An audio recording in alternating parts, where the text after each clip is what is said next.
We don't feel that the comment section would be very productive for this setting. We also know that the brain is only capable of doing a few things at any given time, and you aren't listening to the speakers who we've invited. You're not going to be listening to us if you are reading the comments or responding to comments, so we have them off. And if you are a guest who requested to join, please be sure to have your camera on when you jump in, and we will give you 5 minutes to talk. And once that 5 minutes is up, you'll hear a little chime, and we'll kindly ask you to share the mic. We are giving exceptions to that 5 minutes to those who work in the field of DEI and critical race theory, and those who have committed their platforms to talking about this issue, both in the positive and supportive sense and in the critical sense of not agreeing with us. So those people will be given 10 minutes. And everyone else will be given 5. It's not a matter of silencing people's voices. We just won't be able to hear everyone if we let people speak, as long as they would like. Apologies ahead of time for our dogs. Hey, guys, calm down. They're babies. No. All right, so at 2:4 and 6 o'clock on the dot, I think let's start. So again, some of these things that we say will keep getting reiterated over and over. But the reason why we're doing this live is because of the harm that was caused by the nuance in our video, as well as some subsequent reactionary comments and arguments that we allowed ourselves to get involved in. Yeah. Very quickly, for everyone, I have been advised by my legal counsel to not bring up the situation that happened earlier this year. So, heads up, I'm not going to be talking about that. And if you are going to come in and just want to talk about that, we're going to ask you to leave this live. And yeah. So first and foremost, we humbly apologize. We should have said more with that video. We should have said what we meant. We should have said who we were talking to, because we didn't expect that so many people would feel that they were targeted in the statement that we made. Yeah. I really want to apologize to Twitchy, who I pointed out in terms of case in point in the comment section. I was just reacting out of just frustration, and from my understanding, they identify as white presenting, and ultimately, that was just a really terrible thing for me to do.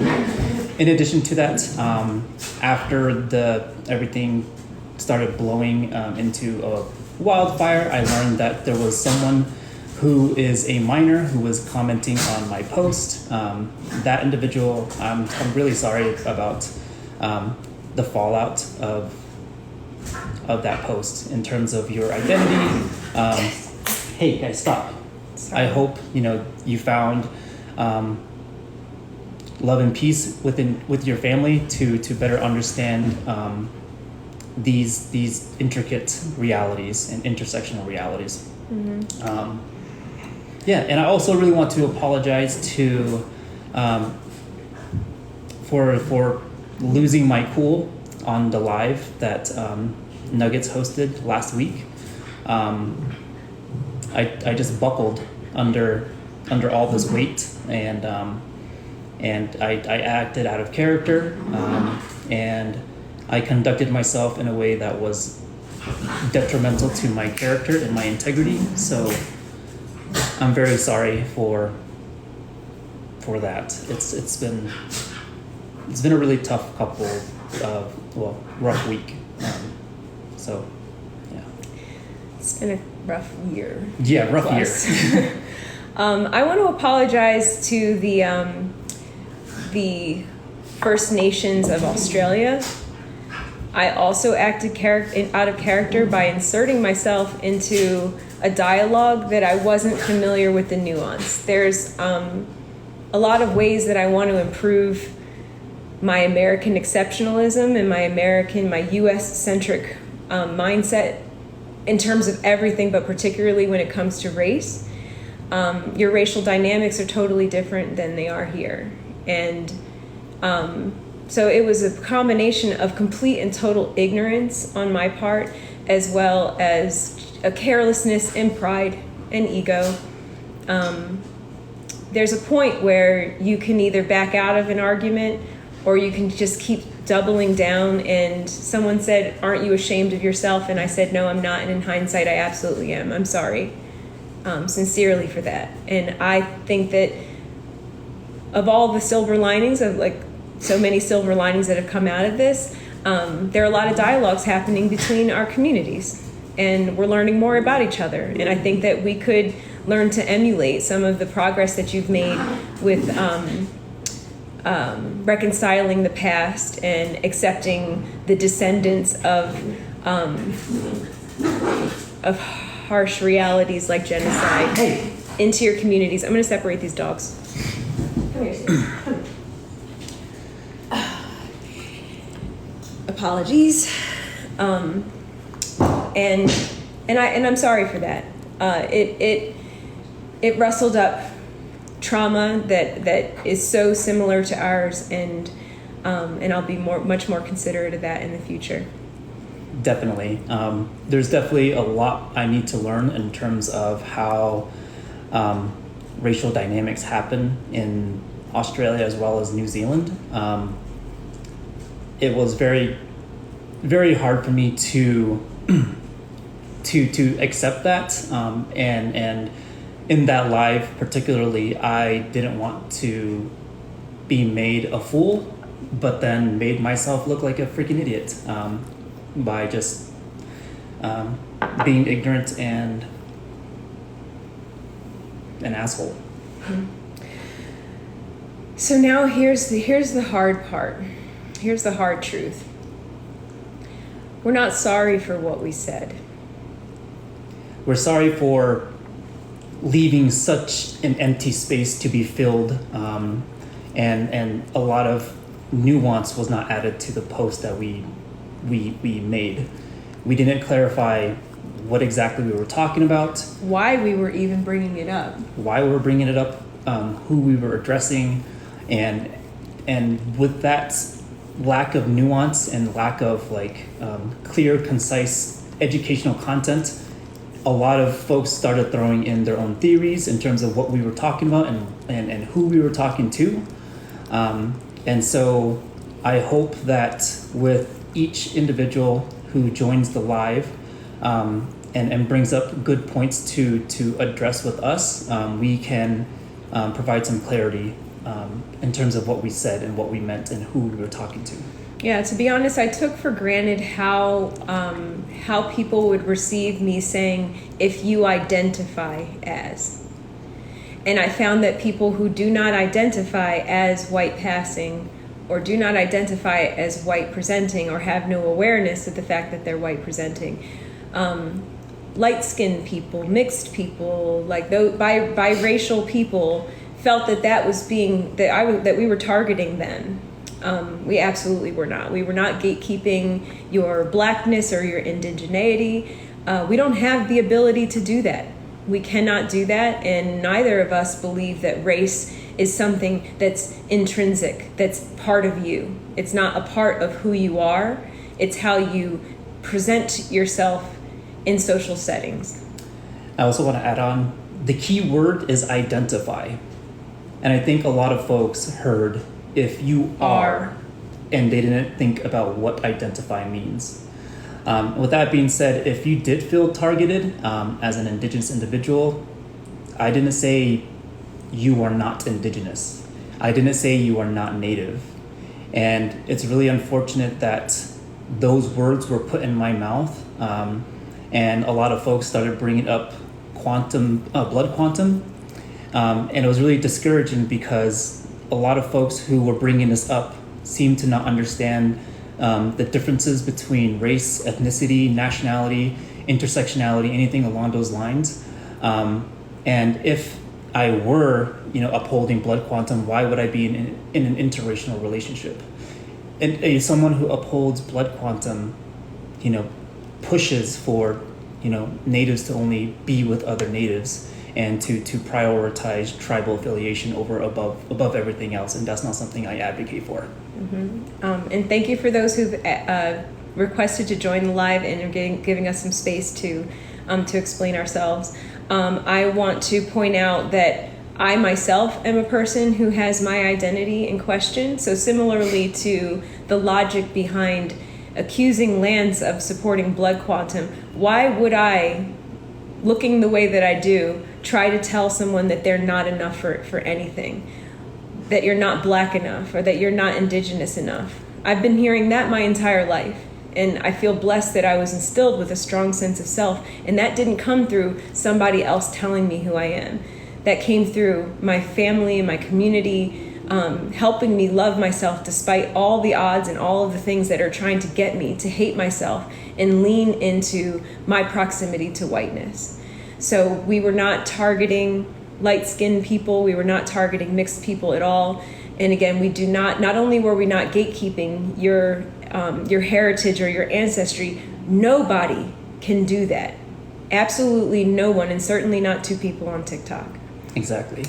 I also want to address a huge issue that arose from this entire situation.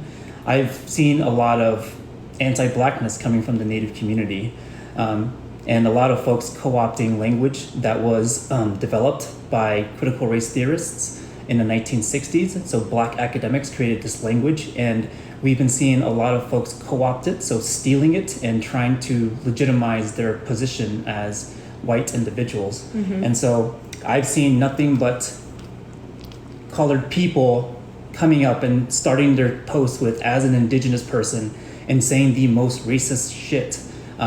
And so does, to me, that doesn't give you a pass. When I call you out for your microaggressions, when I call you out for your anti-Blackness or your blatant racism, instead of seeing that for what it is, hiding behind a marginalized identity that you have access to, which is quite literally pulling the race card. So understand that colorism, white passing, intersectionality, womanism, these are all words that came out of the Black community. So before you come in and try to correct someone who is not part of the Black community, you not being a part of the Black community, about what it means to be white passing, pause and ask yourself where you got this vernacular in the first place. So with that being said, we don't want to suck up too much air. We're going to let some folks in. So again, our ground rules, yes, the comments are off. We do not find the comments to be productive in any live at all, but particularly for this conversation. You can't listen to people and type at the same time. Those joining the live, please have your cameras on. Unfortunately, we will let you out of the live if you aren't showing yourself. Those are the people who will come on. I'll let you know if it's a 5-minute or a 10-minute. It's not to be silencing anyone. There's people who have devoted their entire platforms to this subject. There's people whose careers revolve around this, and we want to give more time to those people. So exactly. So this should be a learning opportunity for us all. All right. So we'll go ahead and give Lex 10.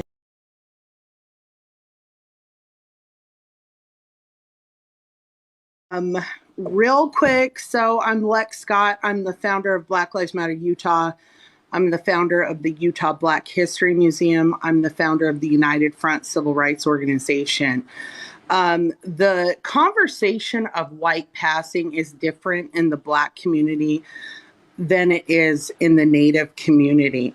When they said, if you identify as white passing, you are white, I immediately related to that, because if you are white passing, you have white privilege. You are not denied housing and jobs because of the color of your skin. You are not denied housing because of the color of your skin. You are not profiled and murdered by police because of the color of your skin. If society sees you as white, you have that white privilege. Now, a lot of nuanced conversations have popped up about this, but I have seen people putting a lot of words into their mouths. I've seen people saying, remember when Modern Warrior was addressing biracial people and light-skinned people? I am biracial. I have a white passing son. And I heard the statement that Modern Warrior said. And what he said was, if you identify as white passing. He never said if you identify as biracial, if you identify as light-skinned. It is not my place to speak on behalf of Indigenous people, but I will say that the term white passing came from the Black community. And I suggest that a lot of people look into the history of what white passing initially meant. Now, because of the post, I have seen a lot of anti-Blackness towards Miss Jones. I don't appreciate it. I don't appreciate it at all. And I will not tolerate it. I also see white people, Caucasian people, who have hated Lance from the beginning because he called you colonizers, and you want to see him fall. You have wanted to see him fall from the beginning, and you are just jumping in and bashing Black and brown creators. It is never the place of a white person to pit Black and brown people against each other. It is never the place of a white person to hop into Black and brown beefs. You are literally the oppressor. You benefit from the oppression that happens to Black and brown people. You benefit from our marginalization while we continue to suffer from it. And inserting your opinion helps nothing. It really doesn't.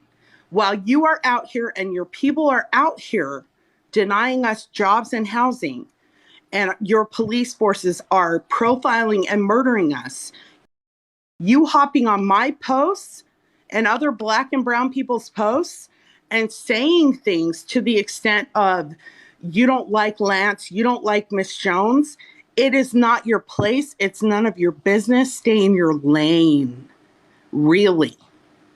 Because unless you have experienced systemic racism, it is not your place to jump in and insert your white opinion. Do you understand? Okay? You do not get to pit us against each other. You do not get to bash Black and brown people. You do not get an opinion on this subject. Your only job is to dismantle white supremacy. The systems that your people put into place that continue to marginalize and oppress our people to this day. Now, Lance, I will end on this. Lance and Miss Jones, I have been dragged a million times in my life, and I will be dragged a million times more. And the only way that we ever recover from this is to shut people up with our work. You have massive platforms. You can recover from this. And every time I've been bashed, I'm like, I'm just going to help more people. I'm just going to circulate more GoFundMes. I'm going to create museums. I'm going to hold a summer camp for Black children. Just keep your heads up and understand that we all fall.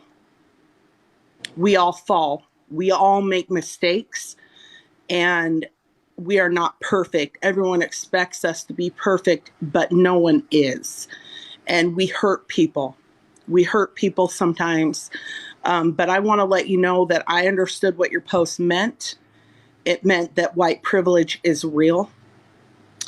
And that if you are walking around society and you have this privilege to not be profiled and murdered by police, to not be denied housing and jobs, if you have this privilege, please acknowledge your privilege and take responsibility for that. So thank you for giving me some time.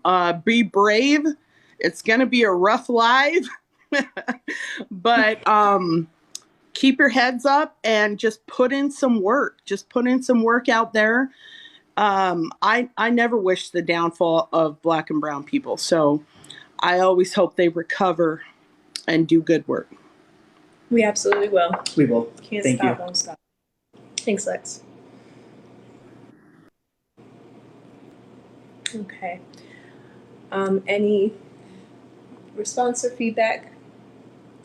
I think my what stuck with me, what really came to me with that statement or with Lex's feedback is COINTELPRO. Not only are there people who are just lacking intelligence and lacking logical reason, attacking both of us and wanting our downfall, there's always been a systematic effort to separate marginalized communities from each other, to keep them from working with one another. Hoover's COINTELPRO programs were targeting the Black Panthers, the American Indian Movement, the Young Lords, and the Democratic Socialists of America. And you can see, even through TikTok, how these kinds of systems play out. So please resist the temptation to play into people's hands. When you see someone who is saying things like grandiose accusations about criminality and narcissism, just stop for a moment and say, am I playing into the hands of those who wish to keep us separated? Exactly. These are all militaristic tactics to create dysfunction.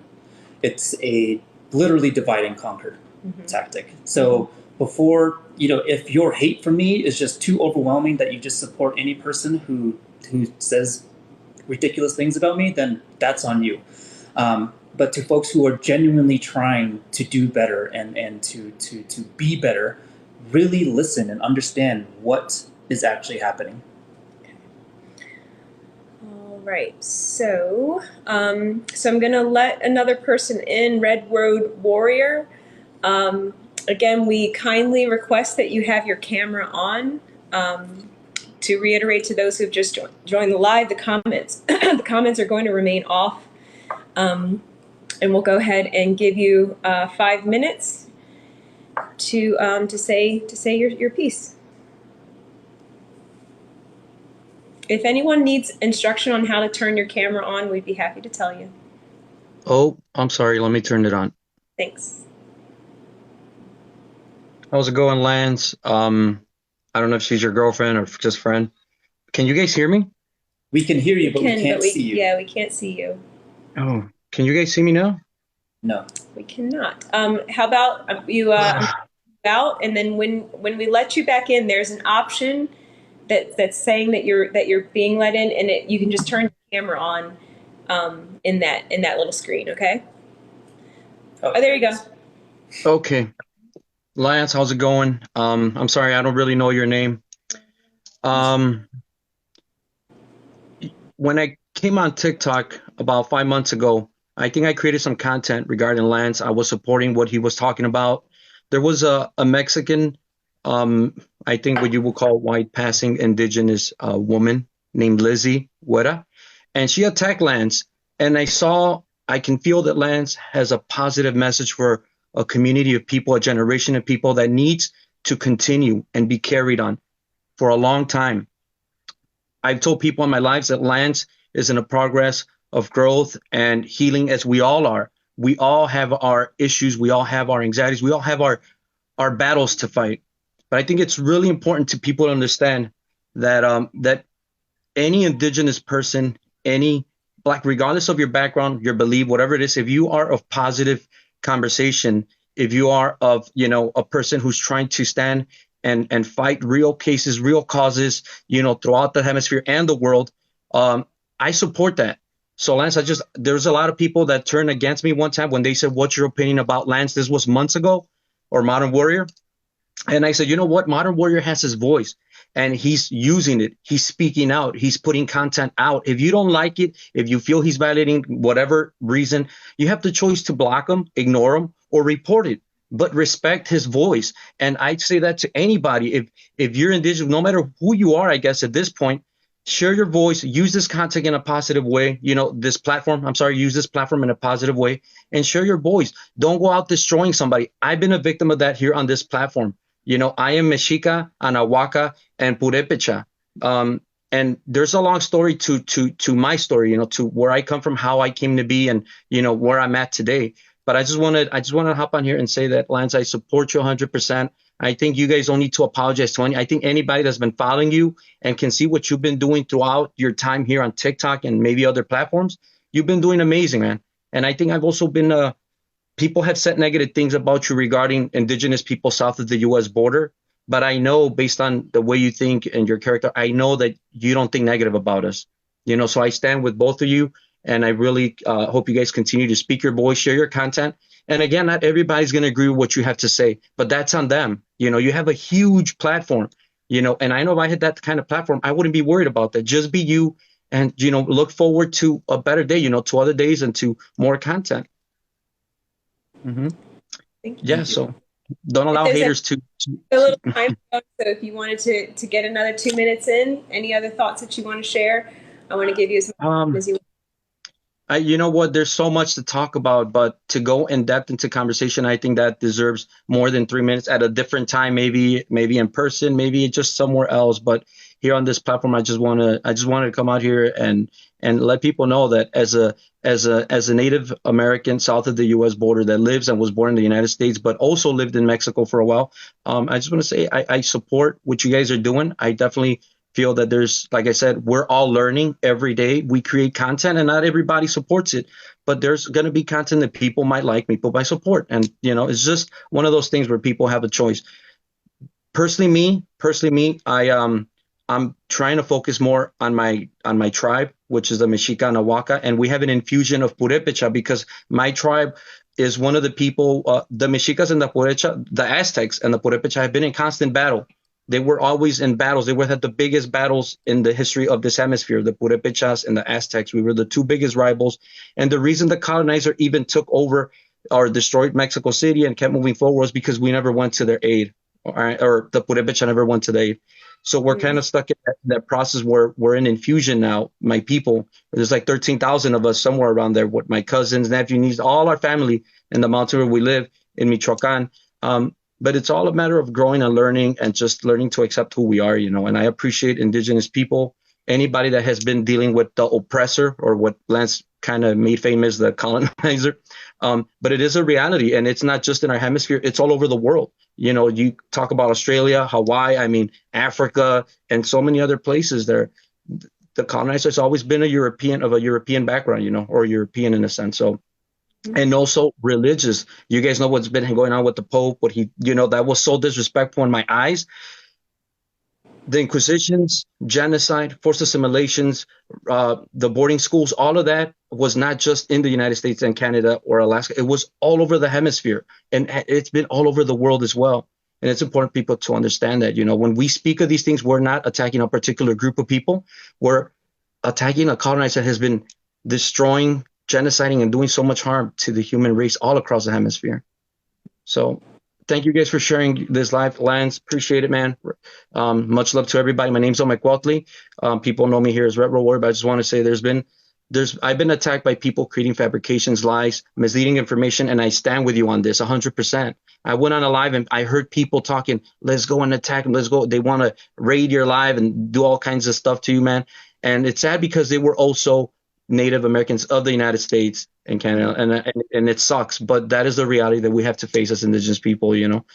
Sometimes it's our own people that hurt us the most, but we got to move forward, and continue to be us. Thank you guys. Much love to both of you. Thank you. Thank you so much. Yeah. Okay. All right. Let's just go back. I'm gonna look for. Okay, so. Gonna let in Darren, and Darren also has a platform that's committed to this subject, so I am going to give him 10 minutes.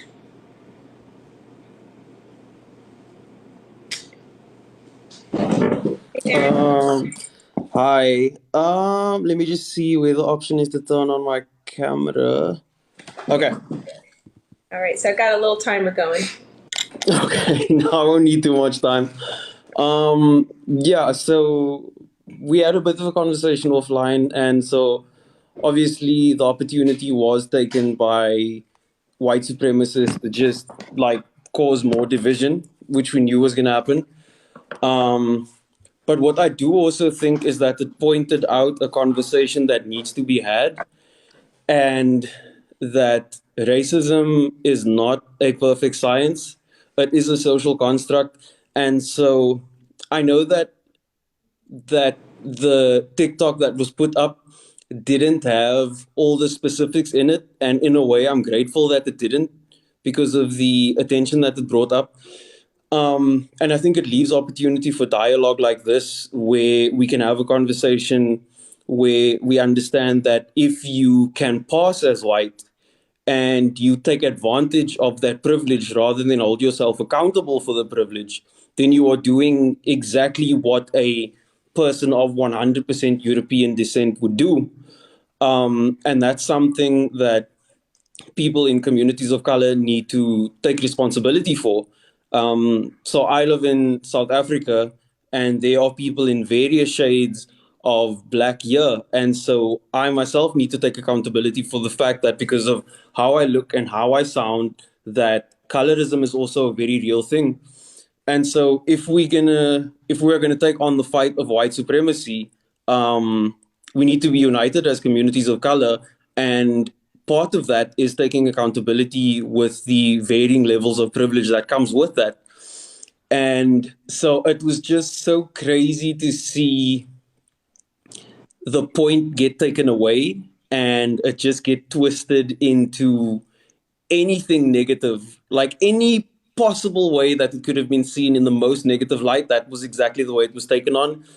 And there were very, very, very few content creators who were saying, hang on a second, if you're white passing, taking advantage of your white privilege, not advocating for people who are further away from their proximity to whiteness than you are then in the oppressor dynamic. You are doing what the racial category of whiteness was created for. And it doesn't need you to have 100% European descent or European blood in you for you to do the work of a white supremacist. So if you look the part and you acting the part, do you know what I mean? There's no separation then between you and somebody who came right out of England. There's no difference, because for the communities of color, all you are doing is benefiting from a system that you hold a higher ranking in, for lack of a better term. And so that's the one thing I wanted to say, it's a very important topic that needs to be raised. Colorism is and always will be part of a white supremacist system. And if we can't have that conversation with honesty and accountability, like, we aren't going to get where we want to be. And then the second thing I wanted to say is that there's such a high level of scrutiny for work that attempts to tear down a white supremacist system. Like, a white supremacist system makes so many mistakes, is responsible for so much unaliving, and it is literally good business practice to, if something goes wrong with a car, to check if it's going to be more feasible to reclaim all the cars or pay out the lawsuits. And that's, in a white supremacist system, a completely acceptable thing to do. But when you are trying to take down a white supremacist system, whether you're a content creator or you are working in affirmative action, you are held to such a high level of scrutiny because the system wants to insulate and protect itself. And so what I really want us as people in communities of color to understand is that when we hold the people fighting for transformation to such a high level of scrutiny, we are literally doing the work of white supremacists for them. When we don't give our own content creators, our own change agents, when we don't give them the freedom and the leeway to make mistakes, when we don't give videos like yours the benefit of the doubt, like, hold on a second, he's been creating anti-racist content for years. Why would he now do something that can be taken in a negative light? Let's give, and the reason that you're not given the benefit of the doubt is because of exactly that, a white supremacist system wanting to insulate itself. And so we have to, because I get the same kind of heat as well. And I don't mind, and I take it on, but your platform is significantly bigger, and so you're going to get it on, on a bigger level. But I just need everybody who's watching this to kind of keep that in mind, that when you hold somebody to that high level of scrutiny, even when they are holding themselves accountable and you want to cancel somebody who is pushing for transformation, you've taken out somebody who's fighting for you. You've deplatformed somebody who's trying to undo the work of white supremacy. And you've literally, like, you've taken down somebody in your own camp. And so we have to remember that in holding each other accountable, we need to leave space for ourselves to grow as content creators or people who are working on transformation or anti-racist people in the industry. Like, we have to leave room for that, because we are going to make mistakes. People have internalized white supremacy. Men have internalized misogyny. Heterosexual people have homophobic tendencies. We have to be able to look at ourselves with these kind of, we have to look at ourselves as people in process as well, and not eliminate people who are trying to fight the fight of white supremacy for us. And it was very, very, very disappointing to see your platform being one that you've built over the years and built a credible, trustworthy platform over like one video, and people getting ready to just take it away. And it's like, hold on, we've built this platform. We need this platform. Like, Lance can disappear and do whatever he's doing and go about his business, but we need these platforms. We need these types of content creators, because history is not taught by the losers. History is taught by the victors. And in this case, that is the oppressor. And so I was having this conversation with my mother today, and we were talking about somebody named Cecil John Rhodes, who Rhodesia was named over. That's now Zimbabwe.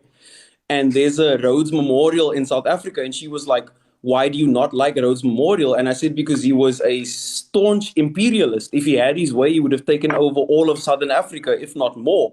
And she said, like, I didn't learn about that in history. Like, I didn't learn about that in school. And I said, that's exactly why platforms like mine are under attack, because they will not teach you this in school. So we need to keep these platforms up. We need to 100% hold people accountable.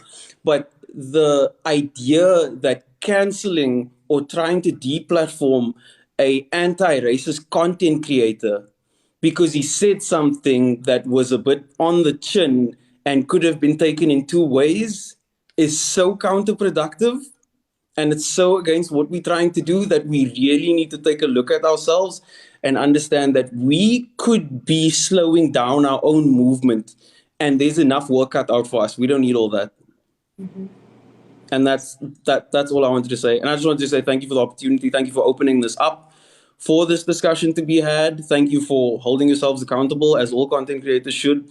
But we can hold people accountable without trying to deplatform them. We don't need all that. Agree. Yeah. Thanks, Darren. Thank you. No problem. Yeah. So for those that are just joining the live, to reiterate, the comments will remain off. We don't find them to be productive in any live, but particularly one of this kind of topic. There were already people who were planning on trying to, I don't know, colonize this live and clog up the conversation with distracting nonsense. So we are going to have a lot more people join the live. We ask that anyone who has put in a guest request to be, when the approval comes through, to put your camera on. The reason why we want this is because it's not exactly productive also to talk about race to an anonymous voice, a faceless person. Exactly. We all know what people do. They use fake profile pictures, use ridiculous words and statements like "as a indigenous person," as a black man, and they blah, just blah, blah. say the most racist shit. So, and anonymity is not welcomed here. Yeah. So we spoke in the beginning.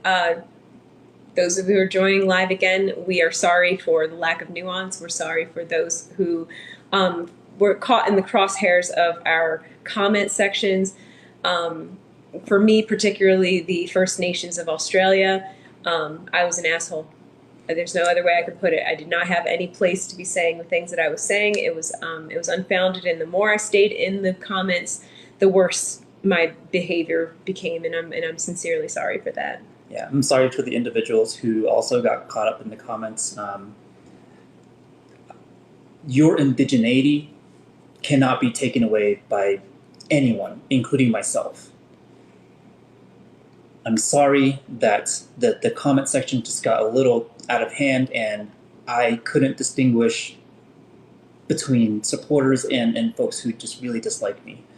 And I'm really sorry for the live that I participated on and where I buckled under pressure and lost my cool.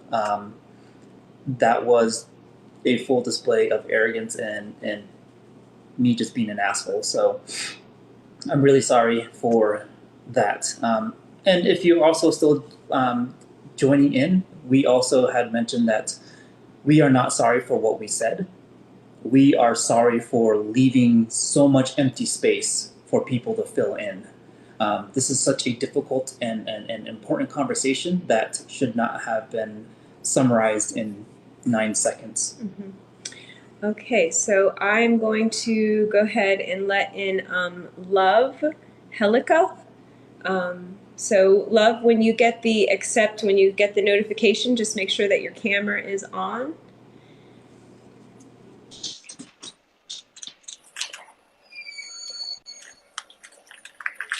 Oh, hello. Oh, I can't hear you. 1 second. I didn't think I was going to be on this quickly, but hi, Lance. And hi, I forget your name. I'm so sorry. I'm terrible with names. Jones. I just wanted to hop on here and just say I understood what you were trying to say, but I can see. I know when I was like looking at the video, I definitely had a moment where I was like, ooh, cringe. But it wasn't because I didn't know what you were trying to say. I felt like I knew where you were coming from, but it was because I knew that y'all were going to get a lot of backlash for that. And I think for me, the reason it made me feel cringe is being a Chicana myself, Mexican American, born and raised here in Washington State, raised by a white bonus dad who took me in as his child at 6 months old. I personally have had moments where growing up, because he was my dad, because he is my dad, I felt that white privilege, even though I am brown. But then I also know that feeling of somebody's looking at me like I'm about to cause trouble because I'm brown. So I've felt that duality my entire life. And coming from a situation where my mom left Mexico the way that she did, for the reasons that she did,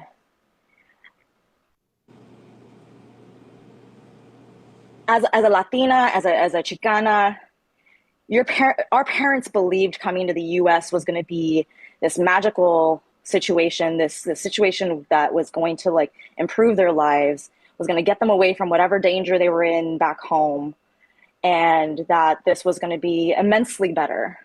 Not realizing that that also meant that we had to leave our identities behind in order to survive this environment that we're in, this culture that we're in. The town that I grew up in was probably about 8,000 people strong when I was growing up in it. And you were either white or you were Mexican. So someone like myself, being raised by a white father, but being fully Mexican, and now having twin brothers that are 10 years younger than me, and they're half and half. Like the conversation has always just been such a pain point for me, because I'm like, I myself, I identify as Chicana, because honestly, I never felt like I fit into any other way of putting it, because I've never been Mexican enough for the Mexicans. I've never been American enough for the Americans. Like that scene in Selena where her father was like, you got to work harder than the Mexicanos, and you got to work harder than the Americans to prove yourself, has been my entire life. And so in my situation, because I do know some of what it feels to have that white privilege because of my dad, like it's just always been very like push and pull and I don't know where to put myself, if that makes sense. Especially with like forms that you have to fill out, and you have to fill out whether you're Hispanic or Latino. But then there's a separate section that asks you if you're Native American, Indigenous, if you're Alaska Native, if you're white, if you're this, if you're that.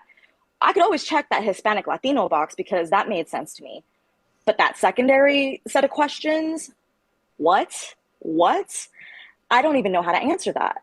And the other part of it too is like getting older and actually investing in learning a little bit more about, you know, my cultura, my background, where my family comes from. And especially nowadays where we have things like 23andMe and Somos that really breaks it down as to like where you come from. Like really understanding like being Mexicano, being Mexicana does not mean that you are just Mexican. Like I understood from looking at all of that, like I do have Spanish blood in me. So technically I am mixed. Like I technically am mixed. And in some scenarios, people have treated me a certain way because I am supposedly white passing. In other scenarios, people treat me foul ways because I'm not. And so I have grown up my entire life just not really knowing exactly how to explain it other than at this stage in life as a Chicana. Like I'm a Chicana. Like I have this Latino background. I have also this upbringing that I have here, but like how can we speak in a way to especially our younger generations that help them embrace all of it?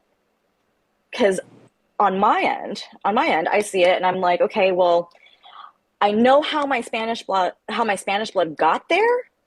I acknowledge that. I know that. But I feel like it's not my fault, if that makes sense. So It does. it's just I could see why people's feelings were maybe hurt or they felt like they were being targeted. Although I know just from following you, Lance, and befriending you on this app that like I knew what you were trying to say, but I could also see how people like myself who have come to realize like it's not as simple as just being this or just being that. Like history happened and things happened and now here we are, and you've got a whole generation of us who have no clue how to identify because we've been told we're not enough of this and we're not enough of that. And yeah. And then as the other person, A timer because there's a lot of requests coming in, so we wanted to make sure that we make folks. I don't want to interrupt that last thought that you had, but if we could just, invite someone else in, that would be wonderful. Oh no, 100%.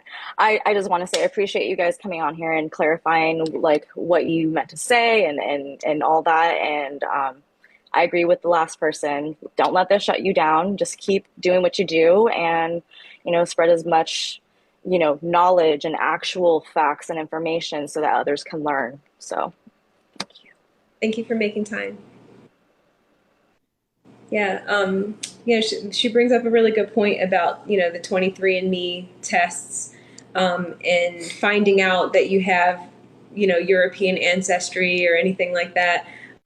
Something that maybe is a surprise to you, or for me, in my case, it was the percentages that came as a surprise to me, because I am a Black woman. I identify as a Black woman. I come from two parents who identify as Black people. My 4 grandparents also identify as Black people. The thing to understand is when you pull up those 23andMe's and those Ancestry.com and you see your European ancestry, that does not equate to whiteness. That does not equal white. The first genocide to happen, the first erasure of tribal cultures, the first round of people who fell victim to particularly the Catholic Church's Inquisition were European people, were the original tribes of Europe. The Spanish Inquisition lasted for 500 years. And in this country, it's only been 450-ish years since its founding. And so just take a second to think about that. There were pagans and tribal people in Europe everywhere before the church came and just annihilated those people and torturing and killing them to the best of their ability with the technology they had. And it was either like you join us or perish. And so they have been also been dealing with this erasure for 800 years or so now. Much longer than any of us. Mhm. So when you see that ancestry come up, when you see that, 43% English or Irish, that is not whiteness. Whiteness is a made up construct that the people who had practice with their own the tribes of Europe, and then spread that annihilation across the globe, they invented whiteness to justify their actions. This is why when you identify yourself, and I want to put emphasis that video said if you identify as, not if you are white passing. If you yourself identify as white passing, I am white. To me, how I receive that is that you are leaning into the identity that separates you from everybody else, and not only separate with equality, separate with supremacy. Mhm. All right, so let's we'll let in and also we're keeping this list ourselves. So, are there any names that that we were keeping? This person's been waiting for a while, Lady Artemis. So I'm going to go ahead and let them in. Make sure that your camera is on. Hi. Give me just a second. Let me get my camera on. Thanks. And there's going to be a little chime when you hit that 5-minute mark, and it's not to silence you, it's just to be able to make space for other people. Real video. I took it as, you taking like, I'm going to be that person that was hurt, that, had that gap where you as you guys said, there was room that could have been filled that was not. So I took it as you almost ripping away my identity. Now, what I'm going to show you, there's a reason. This picture is me, and that's my first cousin, Kyle. My mom, his dad, they're brother and sister. So, like, literally genetics. The only difference is my dad is white. I got dad's genes. I acknowledge that, but I identify as biracial. My dad died when I was 6. I grew up on welfare. I grew up with a single black mom, who grew up during the civil rights era. Hearing what you guys said, and excuse me for being emotional. Oh God, I told myself I wouldn't do this. It felt like I was being invalidated, being told by racists. My mom thought when I was born, she is a shield. She looks white. She has a shield because she grew up during the civil rights era. She was hurled negative insults and threatened by the KKK to be strung up in the streets. She thought I could be protected from that because of how I look. But that wasn't the case. My racism was different. Being told by white people I should be lynched because my blood is dirty, because I look like I'm white. Being told by people I was Mass's favorite. I was clearly a house. And when people call me white, I immediately buck up and I'm like, I am biracial. Thank you. Because I was raised by my mother. I was raised by the black half of my family. I didn't even know the white side of my family because my dad and my uncle, like everyone on my dad's side of the family, because they had an argument, they washed their hands of us. Cool, fine, whatever. But that means I was raised by the black half of my family. That is my identity. That's all I've known. Now, do I miss my dad? Did I want to know my dad? Sure. But I knew nothing more of him than he's maybe Scottish, Irish, little German. That's it. No, my mom's side, we went down during our family reunion to see where our ancestors' graves were as slaves, and that was so powerful for me to see that, to see where we have come from and to see where we are now, and then to hear the words, in your video. It felt like, it did feel personal. And I understand, again, of course I will keep this respectful. It felt personal because of my own personal experiences growing up and telling people with pride, no, I'm not white, I am biracial. And then immediately watching people turn and watching them all of a sudden either start laughing, thinking I'm kidding, or when they realize I'm being serious, seeing that racism come out.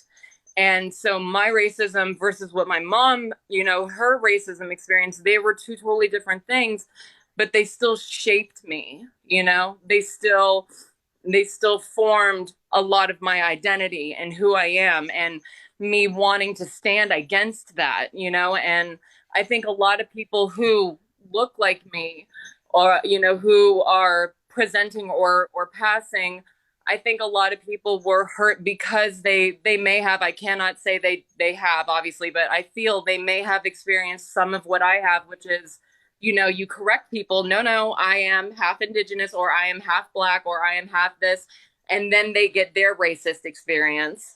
And so with your video, I think it made people feel invalidated by, you know, can you understand what I'm trying to say? I hope I'm making sense. Oh, you're clear as you're definitely making yourself totally clear. Okay. And it's hard because my daughter, you know, and my sons are both, they came out black and brown, you know, and my daughter looks like me, you know, and but she's triracial, you know, she's black, white, Latina, and her, you know, her eyes are like mine, you know, her hair is brown. It's a mix of me and my husband's, you know, and it's I want her to know everything about herself, you know, but it's also what, you know, what experiences she may have like I had. I don't want her to ever feel invalidated. Whatever she's going to experience, be it by the Latina community, the white community, the black community, whatever she experiences, I want her to know her feelings are valid. You know, no one can invalidate your feelings or silence your voice. You know, that's I think the timer went off, so I want to respect your timer, but that's all I wanted to say. Thank you for having me on, and thank you for listening. Of course. Thank you. Have a good day. Yeah, this person is exactly the reason why we wanted to come onto this live and talk about this. To identify as white passing, to identify as white presenting would mean that when someone mistakes you for a white person, you don't correct them. You're not ready to deal with the backlash that comes along with someone making a slight racial comment and you flipping the table over and saying, no, I am a black woman. My mother is a black woman, and you will not be able to say these kinds of things around me. So who we were talking to and about are the people who would have just let that slide or allowed their whiteness to make other racist people comfortable. Right. And you didn't want to use your privilege to stop what they were doing. And so it's more along, like, it's tough, I know, and that is how you use your privilege.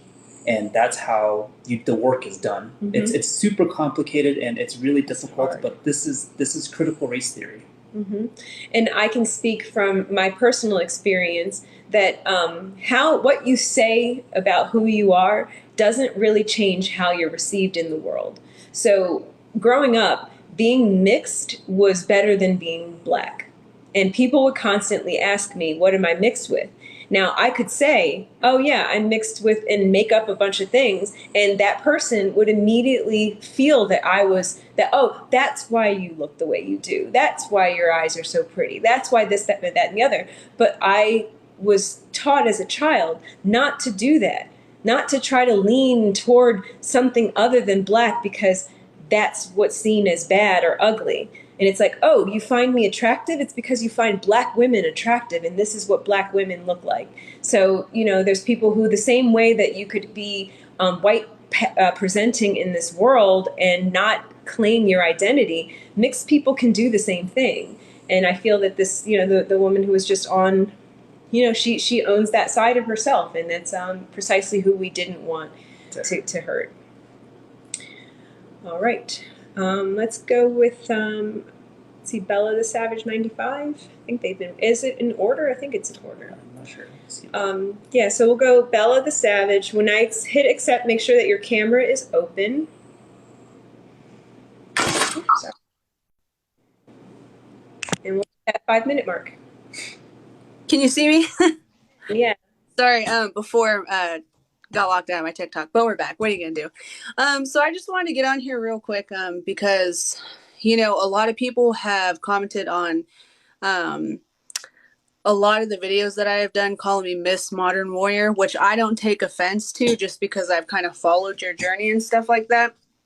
But I think what some people really didn't take from the video, and I've been getting into arguments with people all over, is that there is, when you said if you identify, I understood that because obviously I'm brown.